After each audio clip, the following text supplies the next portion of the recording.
Hello, everybody. It's me, Mark, with Mark's Issues with Archie Comics. Today, I got a very cool and important book to me. Um, as you know, today is December 7th, one of the worst days in history for the United States when the Japanese bombed and attacked Pearl Harbor. My father was in World War II. My father was quite older than my mother, and when I was in high school, he passed away at 74 years old, so he was quite older than me. We were totally different generations. But I do remember seeing his uniform. He was in the Navy, he was in the Pacific.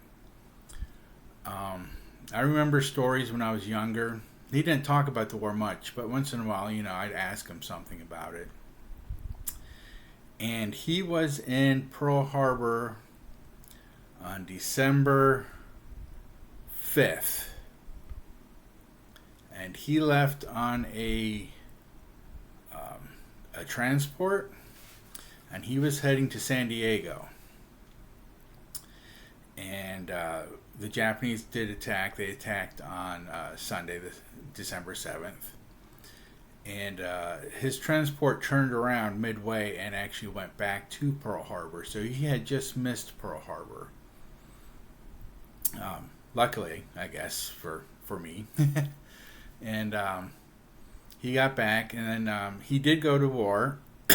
And like I said, he was in the South Pacific. He didn't talk much about it, but I know he was there with. He used to talk about Nimitz and Bull Halsey. And my dad was a lieutenant junior grade, and he was on a destroyer escort. He was a bridge crew. So he did talk about it, and like when he would be outside working and he'd take his shirt off, you would see the scars on his body. Because he was in battles. He had 7 Purple Hearts.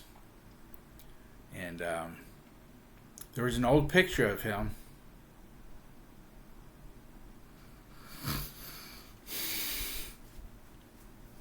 I don't have it anymore.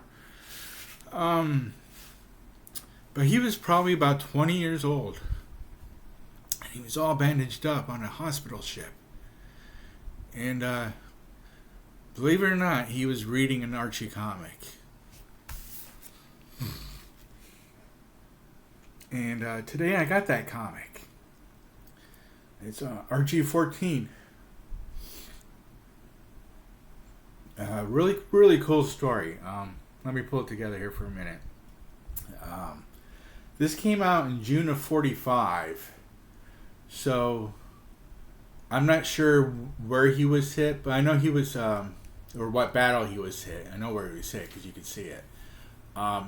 He was hit by rounds from an airplane, and I know it'd be sound cool to say it was a Zero or something, but it could have been any Japanese airplane. He didn't really get into the story much. But he's actually reading this book. You see him. He's on the bed.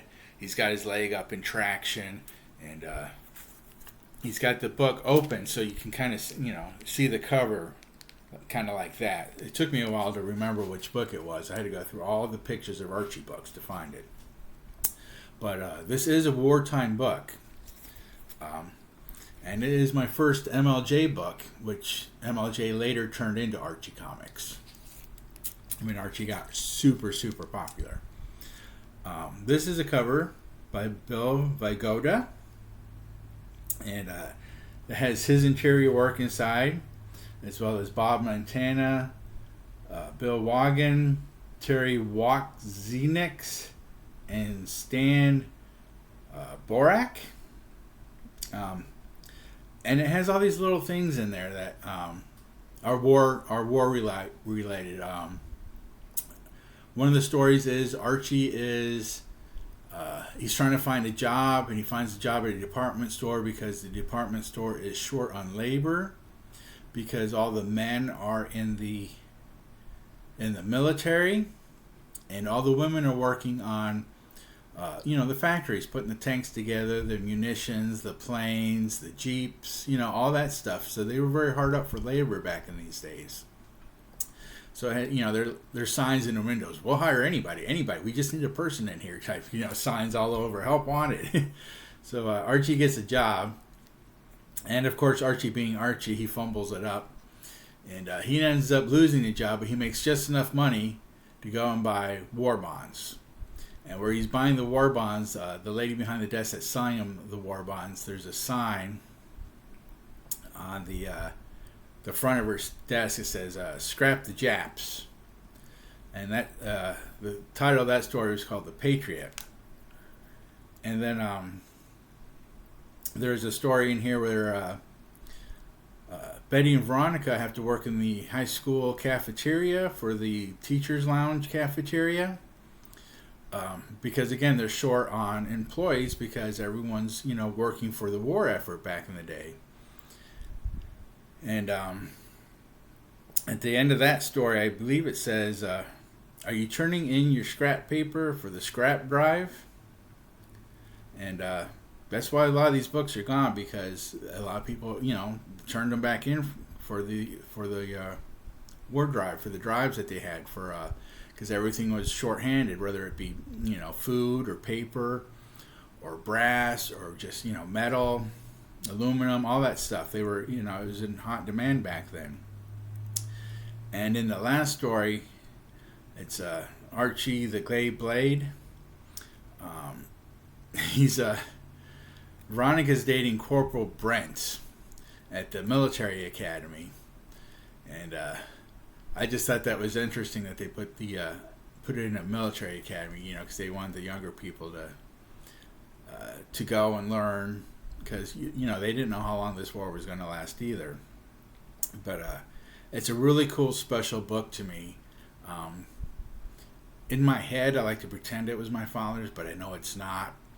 But it's a really, really cool reach into the back, into the past, into the back parts of my mind where I vaguely remember these things.